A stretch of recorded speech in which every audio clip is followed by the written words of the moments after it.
اعوذ باللہ السمیع العلیم من الشیطان اللعین الرجیم بسم اللہ الرحمن الرحیم الحمدللہ رب العالمین والصلاة والسلام علی الرسول المصدق والمصطفى الامجد المحمود الاحمد سیدنا و نبینا و شفیع ذنوبنا و طبیب قلوبنا مولانا و مولا القونین جد الحسن والحسین ابی القاسم محمد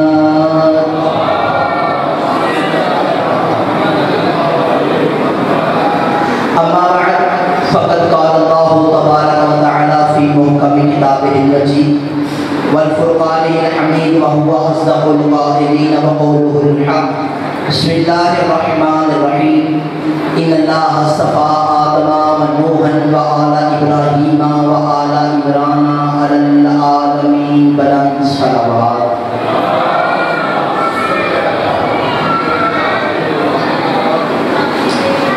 نعرہ تکبیر۔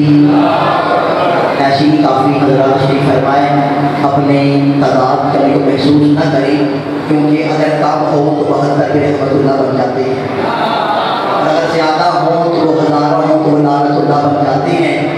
تعداد سے پریشان ہونا، تمام حضرات مل کر نعرہ تکبیر، نعرہ رسالت، نعرہ رسالت مل کر جواب دیں گے۔ دونوں ہاتھ بلند کریں، بولے ایمان جب زبان نعرہ حیدری، حیدری، حسینیت، حسینیت، یزیدیت، یزیدیت، دشمنان آل محمد پہ لعنت، بلند صلوات۔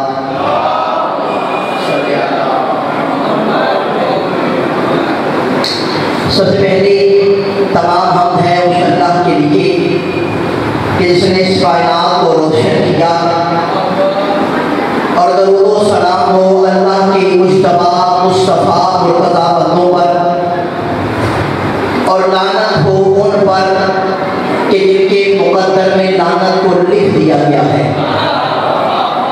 ہم اللہ کا اتنا شکر ادا کرنے، چاہے ہمارا گوشت سڑ جائے، ہماری ہڈیاں بوسیدہ ہو جائیں، آدم کے پہلے سجدے سے لے کے آخری بندے کی آخری ہجری تک اگر انسان سجدے میں سر رکھ کر شکر للہ کی تسبیح کرتا رہے، لیکن انسان پھر بھی اس اللہ کا اس بات کا شکر ادا نہیں کر سکتا کہ اس خالق نے ہمیں بن مانگے علی جیسا الہ عطا کیا۔ آج کی صفحہ انتظار، صفحہ معرفت، صفحہ مجلس، صفحہ ماتم پر موجود حاضرین اور منتظرین کے دلوں میں ولایت میسر کے وسیلہ سے میں درخواست گزار ہوں کہ وہ حجت اللہ جو فرزند زہرا، یوسف زہرا، جو منتقم خون حسین ہونے کی حیثیت سے پردہ غیبت میں حیبت کی نقاب اوڑھے ہوئے ہیں، میں درخواست گزار ہوں کہ وہ حجت اللہ جو فرزند زہرا، وہ یوسف زہرا اپنے روح انور سے حجاب غیبت کو ہٹائے، اور کائنات میں رہنے والے ہر مردہ بے ضمیر جو محمد کو اپنے جیسا کہتے ہیں، ہر اس مردہ کے ضمیر کو سمجھائے کہ محمد ایسے ہوتے ہیں۔ ولایت میں سننے والوں اپنی سماعتوں کو بیدار کرو اور میرے جملے غور سے سنو، اور اپنی سماعتوں پہ بیٹھے ہوئے رفیق دربار کو اتنی اجازت دیجیے گا کہ میرے لفظوں کو ولایت علی سے بسے ہوئے دلوں تک جانے دی۔ اگر ایسا ہوا تو اسی ولایت علی کے جرم میں تار پہ لٹکی ہوئی سب نے زبان کٹا کر مجھے ولایت علی کا لفظ دے وہ میں آپ کو سنا سکوں۔ کچھ بندے حیران ہو گئے، کچھ بندے پریشان ہو گئے کہ میسم نے زبان کٹا کر ہم نے ولایت علی کا درس کیسے دیا ہے؟ کہ بھئی زبان بھی کٹ گئی پھر بھی ولایت علی کا درس؟ شاید نے دو مشر لکھے ہیں بھائی، اور میں تو کمال کر دیا، شاید کہتا خنجر کی کمر توڑ دی میسم کی زبان نے، خنجر کی کمر توڑ دی میسم کی زبان نے، سولی کے بھی حیدر کا ترانہ نہیں چھوڑا۔ حیدری قرآن مجید کی ایک آیت مجیدہ جس میں اللہ ارشاد فرما رہا ہے ان اللہ اصطفى آدم و نوحا و آل ابراہیم و آل عمران علی العالمین، بے شک اللہ نے چن لیا ہے، ان اللہ اصطفى آدم، حضرت آدم علیہ السلام کو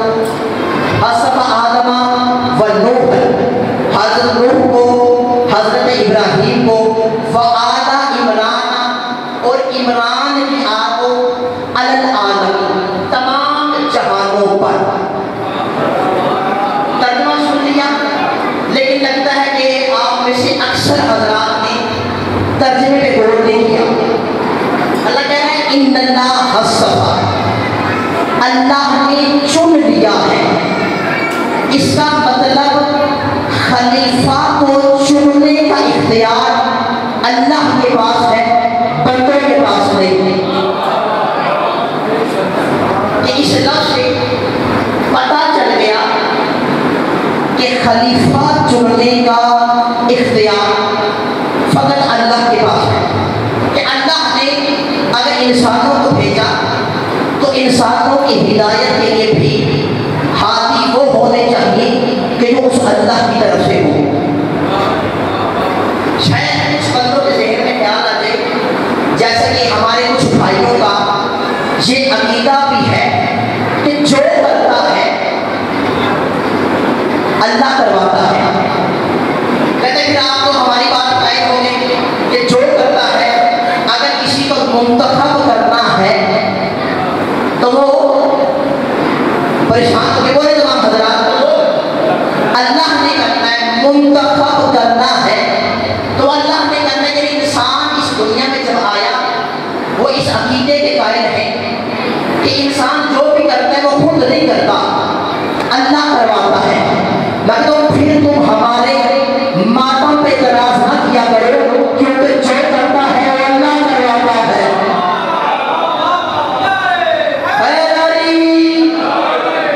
پھر پریشان نہ ہویا کرو کہ ہم کسے مانتے ہیں کسے نہیں مانتے. کہ تم اعتراض نہ کرو کیونکہ جو کرتا ہے اللہ کرواتا ہے. پھر تم ہمیں روکا نہ کرو جب ہم دشمن زہرا پہ تمنا کرتے ہیں کیونکہ ہم خود نہیں کرتے، اللہ کرواتا ہے. ہم خود نہیں کرتے، اللہ کرواتا ہے. اور ہمارے نزدیک یہ عقیدہ ٹھیک نہیں کہ جو کرتا ہے اللہ کرواتا ہے. کیونکہ امام کا فرمان ہے لا جبر ولا تفویض لیکن الامر بین الامرین. کہ اللہ کی طرف سے انسانوں کے لیے نہ جبر ہے نہ تفویض ہے، نہ پورا اللہ نے انسانوں کو پابند کیا ہوا ہے نہ ہی پوری چھوٹ دی ہوئی ہے. کچھ جبر ہے کچھ تفویض ہے. تو قرآن میں اللہ نے کہا کہ ان اللہ اصطفیٰ آدم ونوحا، اللہ نے حضرت آدم کو چن لیا، حضرت نوح کو چن لیا، حضرت ابراہیم کو چن لیا اور آل عمران کو چن لیا علی العالمین، تمام جہانوں پر.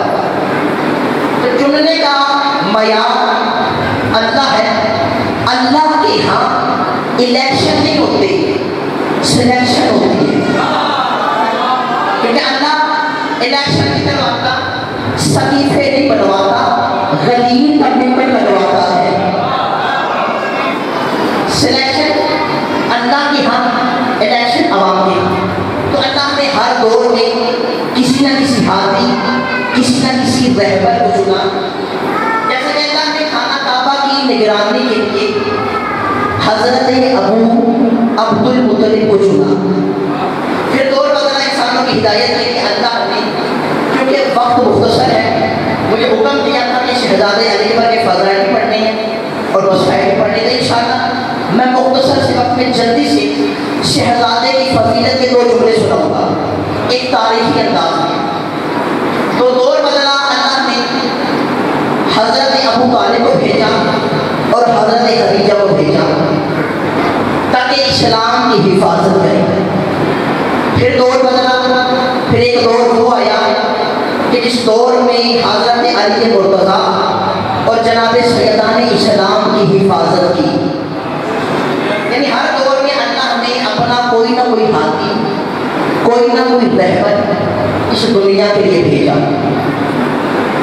تو جب رہنمائی کی ذمہ داری اللہ کی ہے تو ہادی بھی اللہ نے بھیجے. تو اللہ نے حضرت ابو طالب کو بھی انسانوں کی رہنمائی کے لیے اپنا ایک ولی بنا کر بھیجا ہے. دیکھیے 2 خاندان تھے بڑے مشہور عرب میں. ایک خاندان جس خاندان کا تھا بنو ہاشم،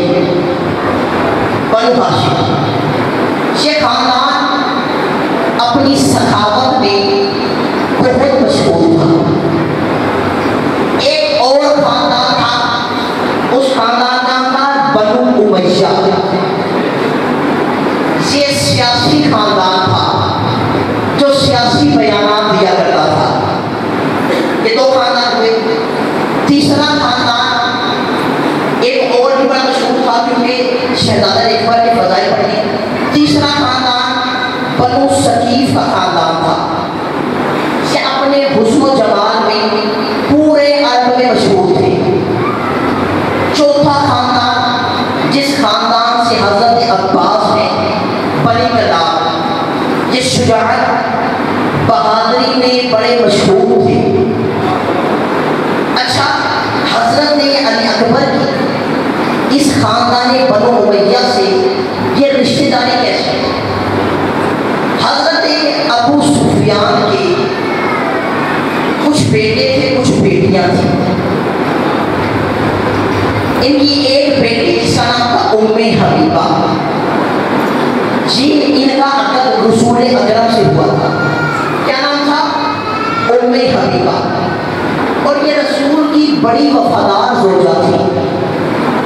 جانتے ہو کتنی وفادار تھی؟ ایک مرتبہ ان کے والد رسول اکرم کے گھر آئے تو جناب ام حبیبہ نے جو مسند بچھی تھی اسے لپیٹ دیا، طے کر کے رکھ دیا. کہا بیٹی یہ کیا کر رہی ہو؟ کہا یہ میرے سرکار نامدار کی جگہ ہے، ابا معاف کرنا تم اس جگہ نہیں بیٹھ سکتے. کہا تم جانتی نہیں کہ میں عرب کا سردار ہوں؟ کہا بابا آپ عرب کے سردار ہیں، وہ کائنات کے سردار ہیں، آپ اس جگہ پہ نہیں بیٹھ سکتے. اچھا دیکھیں، زوجہ ہو تو ایسی ہو کہ جو اپنے شوہر کی جگہ پہ اپنے باپ کو نہ بیٹھنے دے. اچھا، ایک عقد رسول اکرم سے ہوا. ان کی دوسری جو بیٹی تھی جن کا نام تھا جامدیہ، ان کا عقد جناب ابو مرہ ثقفی سے ہوا. یہ بنو ثقیف کے سردار تھے. اب جناب ام حبیبہ کی کوئی اولاد نہیں تھی. جناب ابو مرہ کی ایک بیٹی تھی جن کا نام تھا لیلا. کیا نام تھا؟ لیلا. ایک بیٹی تھی. اب ابو مرہ اور رسول یہ کیا ہو گئے؟ ہم زلف ہو گئے نا. رسول اکرم اور جناب ابو مرہ ہم زلف ہو گئے. اب ان کی جو بیٹی تھی لیلا،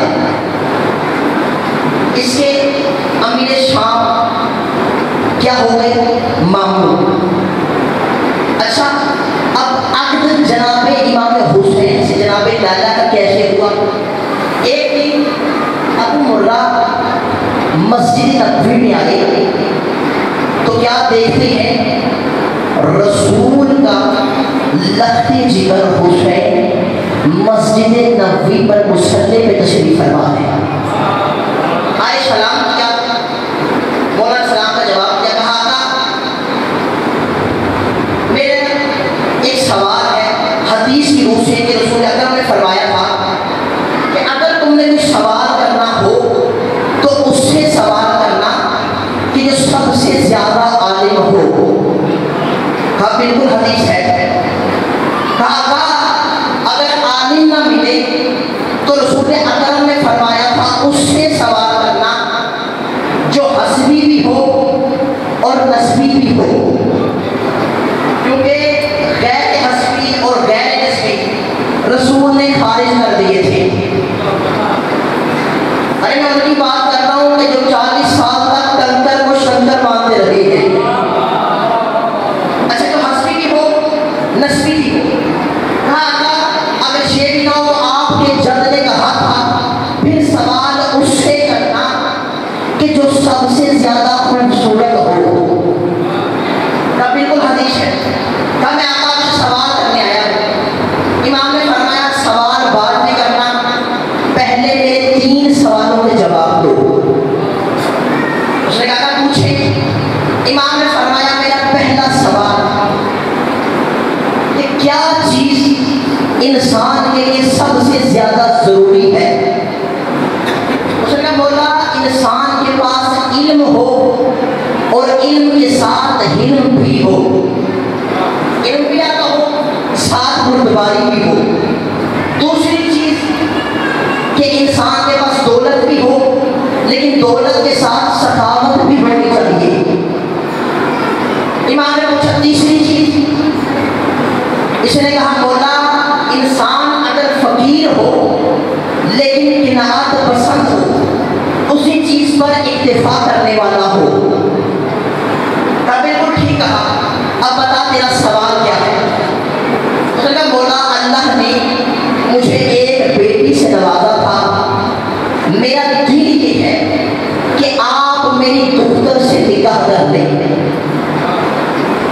امام نے اس کی پیشکش کو قبول کیا۔ عقد ہوا جناب لیلا سے امام حسین کا۔ میں بہت مختصر کر کے، رسول اللہ کا انتقال ہوا سن 11 ہجری میں۔ اب جب انتقال ہوا تو امام حسین بہت روتے تھے اپنے نانا کو یاد کر کے، بہت گریہ کیا، بہت روئے کہ اے اللہ میں تو اپنے جد سے بڑی محبت کرتا تھا لیکن آپ نے میرے جد کو اپنے پاس بلا لیا۔ میرا دل چاہتا ہے کہ میں اپنے نانا کی زیارت کروں۔ عزیزو 11 شباب کو اللہ نے حسن کا مکمل قرآن حسین کی گود میں بھیج دیا۔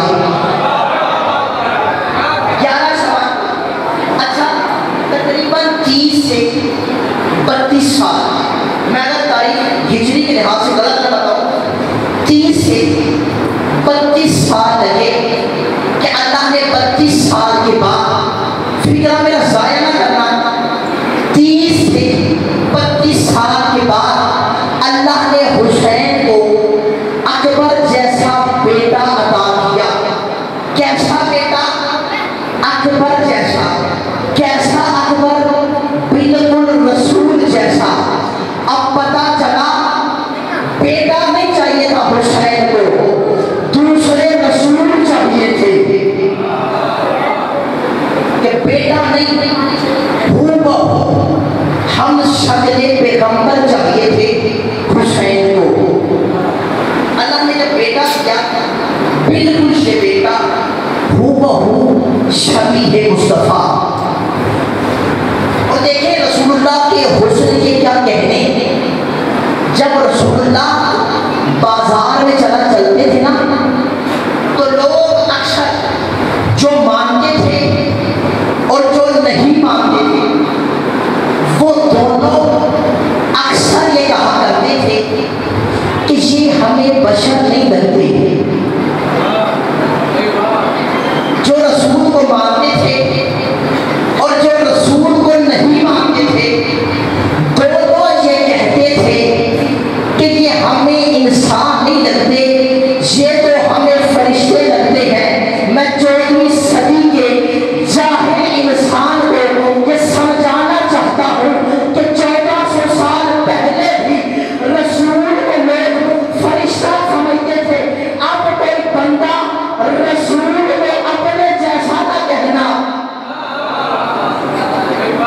کہ رسول کو کوئی اپنے جیسا نہ کہنا۔ دیکھیں کہ حسن کے 2 معیار ہیں، ایک ظاہری حسن، ایک باطنی حسن۔ 10 محرم کو جب امام حسین اکبر کو بھیج رہے تھے نا تو امام حسین نے فکرہ کہا تھا، بارے الہ گواہ رہنا میں آپ کو اسے بھیج رہا ہوں کہ جو خلقت کے لحاظ سے، خلقت کے لحاظ سے اور منطق کے لحاظ سے ہو بہو تیرے پیغمبر کی شبیہ ہے۔ اب میں اسے بھیجنے لگا ہوں کہ جو صورت اور سیرت کے لحاظ سے بالکل مصطفیٰ جیسے ہیں۔ اب میں کہتا ہوں اگر کسی نے رسول کو دیکھنا ہو تو وہ علی اکبر کے چہرے کو دیکھ لے، اس نے شکل کے لحاظ سے بھی مصطفیٰ دیکھ لیا اور اس نے سیرت کے لحاظ سے بھی مصطفیٰ کے چہرے کی زیارت کر دی. 4 مشرے، گفتگو تو زیادہ تھی لیکن میں نے مختصر کر دی. 4 مشرے بہت خوبصورت. اگر میں نے پوری مجلس پڑھی اور 4 نہ پڑھے تو یہ سکون نہیں ملے. 4 مشرے جن مصروں میں ایک شاعر نے علی اکبر کی حسن کی تعریف کی ہے. ان کا علی اکبر بہت حسین تھے تو 4 مصرے لکھے. انہوں نے پہلا مصرع لکھا، وہ کہتے ہیں جنت میں گئے جو تو یوسف نے پکارا. جون ایک حبشی غلام تھے، سیاہ فام نسل تھے. وہ کہتے ہیں جنت میں گیا جو تو یوسف نے پکارا، تیرا حسن تو مجھ سے بھی سوا ہے. جنت میں گیا جو تو یوسف نے پکارا، اے جو تیرا حسن تو مجھ سے بھی سوا ہے. پھر یوسف کی طرف دیکھ کے جون پکارا، پریشان نہ ہو، اکبر کا پسینہ میرے ماتھے پہ گرا ہے. کہ علی اکبر کا پسینہ تو میرے ماتھے پہ گرا ہے. زیادہ زحمت نہیں، 2 فکریں میں نے ہم شکل پیغمبر کی مصیبت پہ پڑھنے ہیں. بہت پیارا تھا حسین و علی اکبر. اگر مدینے میں ایک شخص آیا اور اس نے آ کر مدینے والوں سے کہا کہ میرا دل ہے، میں نے سنا ہے کہ اللہ نے اپنے نبی کو اس مدینے کی سرزمین پہ بھیجا ہے، میرا دل ہے کہ میں رسول اللہ کے چہرے کی زیارت کروں. اگر اتنا سننا تھا، انہوں نے کہا تو رسول اللہ تو اس دنیا میں نہیں رہے، لیکن اللہ نے حسین کو ایک ایسا بیٹا عطا کیا ہے جو بالکل ہم شکل پیغمبر ہے. اگر تمہارا یہ دل کرتا ہے کہ تم مصطفیٰ کے چہرے کی زیارت کرو تو تم حسین کے گھر چلے جاؤ. انہیں اللہ نے بالکل ہم شکل مصطفیٰ بیٹا عطا کیا. اثر چلتا ہوا حسین کے دروازے پہ آیا. اس نے دروازے پہ آنے کے بعد دستک الباب کیا. اندر سے حسین آئے اور جب دیکھا تو یہ ضعیف شخص تھا. اس نے سلام کیا. امام نے جواب دیا تو کوئی حاجت ہے؟ اس نے میرا دل تھا کہ میں اللہ کے رسول کے چہرے کی زیارت کروں، لیکن اللہ کے رسول تو اس دنیا میں نہیں رہے. میں نے سنا ہے کہ اللہ نے آپ کو ہو شبیہ پیغمبر بیٹا عطا کیا ہے. امام نے فرمایا ہاں. اس نے کہا میرا دل ہے کہ آپ اپنے اس بیٹے کی زیارت کروائیں. امام اندر گئے، اپنے ہاتھوں میں علی اکبر کو اٹھایا اور اس شخص کے سامنے لے آئے. اب جب اس شخص نے دیکھا نا تو دیکھنے کے بعد اس نے سبحان اللہ کی تسبیح پڑھنا شروع کر دی. اب جب دیکھا نا تو حسین نے اس شیخ سے کہا، اے شیخ میرا تجھ سے ایک سوال ہے